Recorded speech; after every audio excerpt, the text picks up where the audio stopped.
Hey, what's up guys? It's me Kevin and I'm back for another video. So for today, may review tayo a very quick review about the Soundcore R50i na may noise cancellation. This is the second iteration ng Soundcore. Meron siyang version 1 without the noise cancellation feature. Tsaka in terms of sound quality, I think they improve. Although hindi ko pa siya nagagamit, no, pero sa mga review na napapanood ko, comparing both of this, meron siyang a very slight difference. Mas improved daw yung sound stage nito. I will try it out later. So, hindi ko piniklaim na I'm an expert in audio. But for an entry-level user like me, na bumibili ng entry-level user na friendly na TWS or earbuds, this may be the one for you. So, let's check it out. Kung ano yung mga kasama niya, mga features na nandito, or kung sulit nga ba siya, no? So, ililink ko sa baba kung saan ko siya nabili. This cost me around 850, kasama na yung voucher na discount ko dito, no? So, nagre-range siya 850 to 1,000, depende. So, minsan nagsisale din siya. So, let's unbox this at let's see kung ano yung mga kasama dito sa box. So, let's go. Okay, so guys, let's try to unbox this Soundcore by Anker R50i with noise cancellation. So, yan. So, may mas murang version ito. I think it's 650 lang yun yung without noise cancellation. Pero mag-add ka lang ng 250 to 300. Meron ka ng noise cancellation. I think it's worth it. May kasama siyang manual. This one. So, yan. This is the TW itself. Yan. So, set aside it first. And we'll see kung ano pa yung kasama. So, meron siyang Type-C charging cable. Yan. Ito. Meron din siyang extra na ear tips. Yan, with naka-indicate dito small and large. So, depende na yan sa size ng ear canal nyo kung ano yung mas prefer nyo. So, this one is the earbuds itself. So, napili kong kulay is parang baby blue, powder blue. So, very cute na color. Meron din siyang white. Meron din siyang black. Meron din siyang army green. So, yan. Ito siya. Tapos, ang maganda rito, meron din siyang phone stand dito. Papakita ko sa inyo kung paano ginagamit to. But this is a very, very intelligent feature. Given the price point of this earbuds. Ang ganda ng case niya, hindi siya halatang mumurahin yung feel niya, hindi siya sobrang plastic, though it's made out of plastic all throughout. Pero para siyang merong rubber texture, rubber feel, I'm not sure. Pero a very premium feeling compared sa mga ibang TWS at this price point. So yan. Ito yung earbuds itself. So meron siyang blue and black accent na color, depende sa color na napili nyo, no? So yan, meron siyang attached na earbuds. Here it is.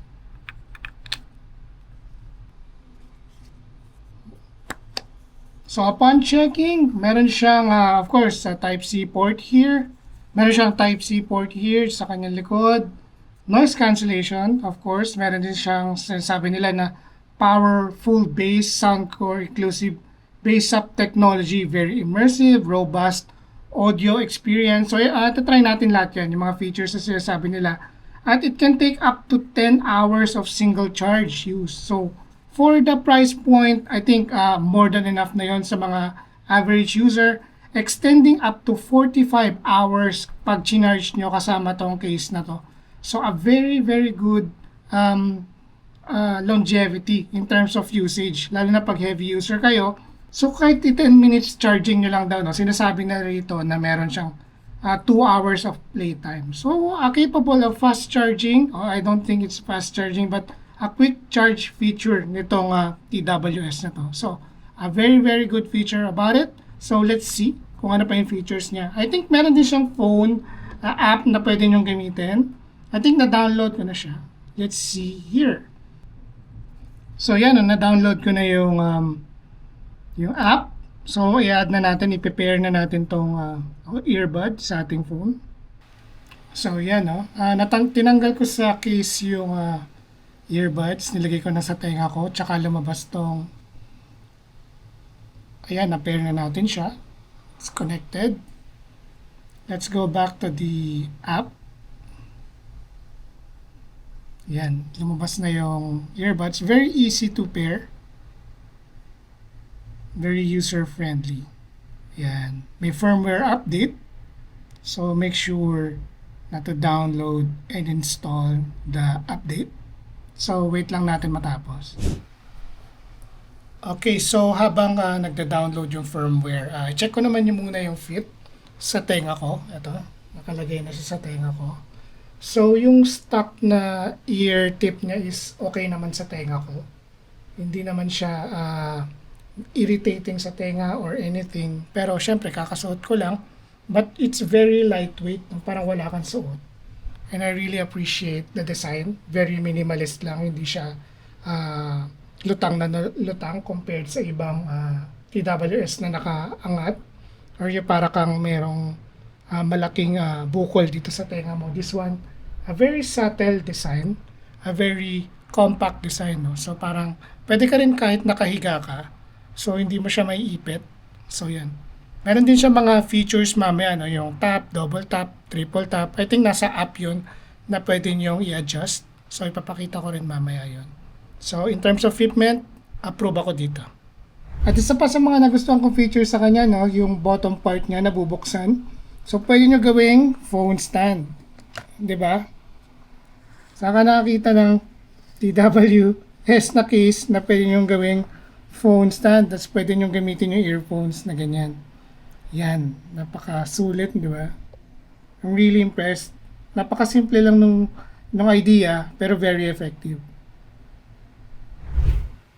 Okay, so ginagamit ko na siya for the past 5 minutes, 5 to 10 minutes. Nakinig ako ng mga music, yung mga bass boosted na music, and I really enjoyed listening to this earbuds, lalo sa price point na to. I think I'm really excited to use it for longer periods of time, no.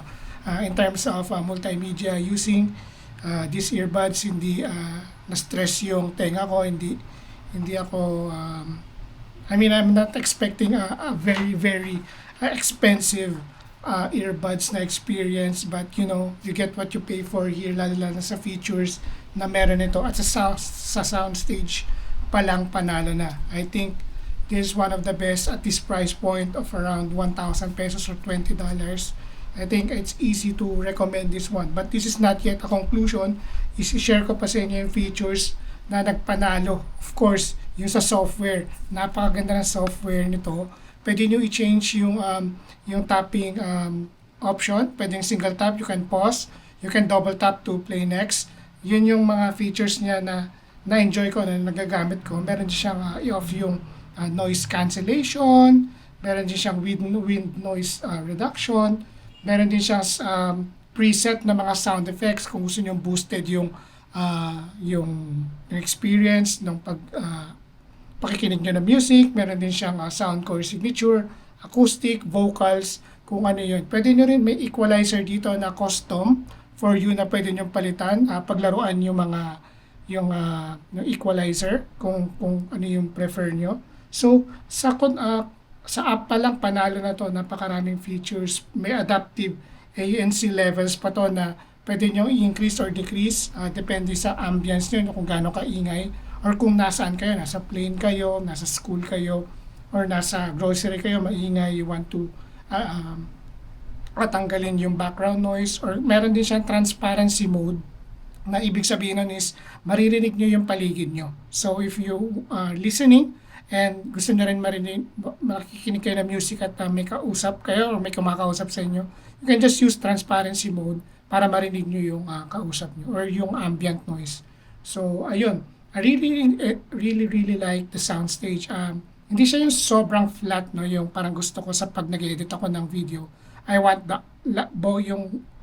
gusto ko yung flat yung ano niya, yung sound signature niya. But this one, I can hear the separation of the instrument.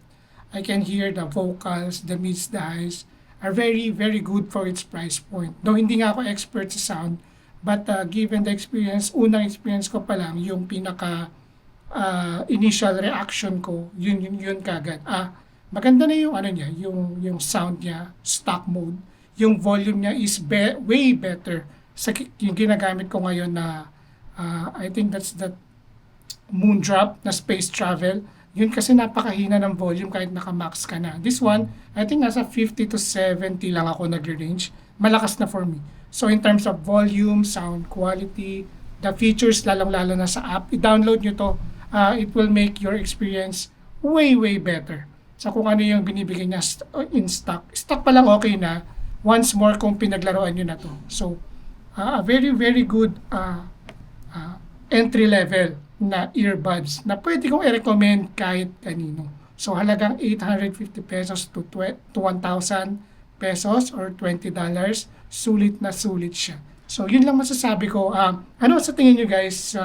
Ang tingin nyo dito, no? So I really enjoyed using it. The app itself, I think doon ako sa app na bilib sa mga pwede kong gawin, pwede kong palitan, pwede kong i-improve sa aking experience. So, depende yan sa inyo kung paano nyo gustong pakinggan yung music or kung nanonood kayo ng movie. Pero hindi siyang gaming mode for lower latency. So, hindi ko pa siya na-try, no? So, I'm hoping na pag naglaro ako, wala siyang latency. But this is not a gaming headphone or earbuds na talagang gagamitin nyo for competitive. Ito is just an additional feature na in-add ni Soundcore for the value you're getting.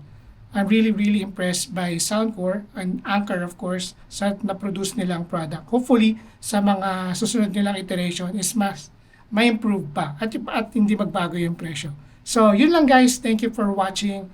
I'm glad to share this with you guys. I really enjoy using it. Kahit mga 5 to 10 minutes, this will be my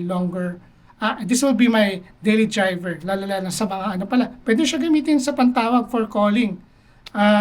Maganda rin yung pinoproduce niya ng na voice sa kausap ko, nagtawagan kami sa Messenger, and I really enjoyed using it, lalo na sa mga voice calls, no? Walang problema.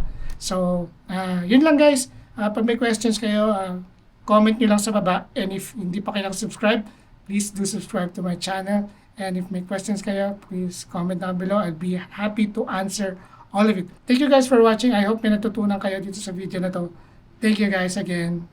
And I'll see you guys on my next video.